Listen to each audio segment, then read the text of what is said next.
Hello guys, अस्सलाम वालेकुम। उम्मीद करती हूँ आप सब खैरियत से होंगे। तो गाइस, ये मेरा पहला व्लॉग है और मैं आपको अपने चैनल पर सुनाया करूँगी मज़ेदार सी कहानियाँ, और उम्मीद करती हूँ आप इन कहानियों को खूब इंजॉय करेंगे।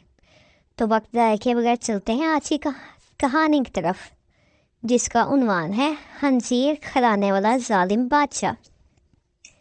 पुराने ज़माने में बनी इसराइल का एक बादशाह था जो काफिर होने के साथ साथ बहुत जालिम भी था, जो लोगों को खंजीर का गोश्त खिलाया करता था, और जो आदमी इनकार करता था इसे सख्त सजाएं देकर हलाक कर देता था। फिर इस ज़माने के सबसे बड़े आबिद को बादशाह के पास लाया गया। लोग इस आबिद को बहुत पसंद करते थे और इसकी फजीलत से आगाह थे। लोग नहीं चाहते थे कि इस आबिद बुजुर्ग को बादशाह की तरफ से कोई तकलीफ पहुँचे। चुनाचा एक सिपाही ने आबिद से कहा, आप मुझे बकरी का बच्चा ज़िबा करके दे दें। जब बादशाह कहेगा कि इसके सामने खंजीर का गोश्त पेश करो तो मैं बकरी का गोश्त आपके सामने पेश कर दूंगा। बादशाह ये समझ के खुश हो जाएगा कि आपने खंजीर का गोश्त खा लिया है, लेकिन आप बकरी का गोश्त खा रहे होंगे। इस आबिद ने ऐसा ही किया और बकरी ला के उस सिपाही को दे दी। जब आबिद को बादशाह के सामने लाया गया तब बादशाह ने हुक्म दिया कि खंजीर का गोश्त लाया जाए। मंसूबे के मुताबिक उस सिपाही ने बकरी का गोश्त ला के आबिद के सामने पेश कर दिया। तो जब बादशाह ने आबिद को हुक्म दिया कि मेरे सामने खंजीर का गोश्त खाओ, तो आबिद ने खाने से इनकार कर दिया और कहा, मैं ये हरगिज़ भी नहीं खाऊंगा। तो जो सिपाही था ना, उसने आबिद को इशारा किया कि वही बकरी का गोश्त है जो आपने मुझे दी थी, आप बिना जिसे खो के खा लें।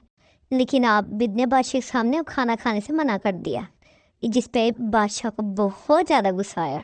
बादशाह ने कहा कि इस आबिद को हलाक कर दिया जाए।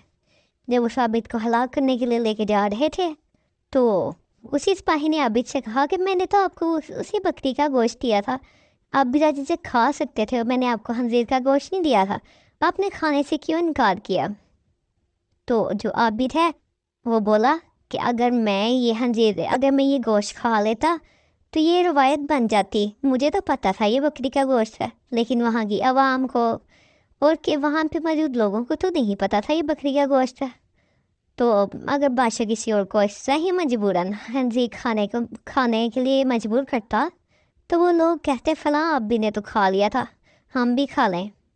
लिहाजा मैं इस फितने में कभी भी लोगों को मुब्तला नहीं करना चाहता था, और मैं चाहता था कि लोग इस फितने से बच रहे हैं और मेरी वजह से कभी भी कोई इस फितने पे मुब्तला ना हो। इस वजह से मैंने ये काम किया। तो चुनाचा बादशाह को हुक्म के मुताबिक उस आबिद का सर काट दिया गया।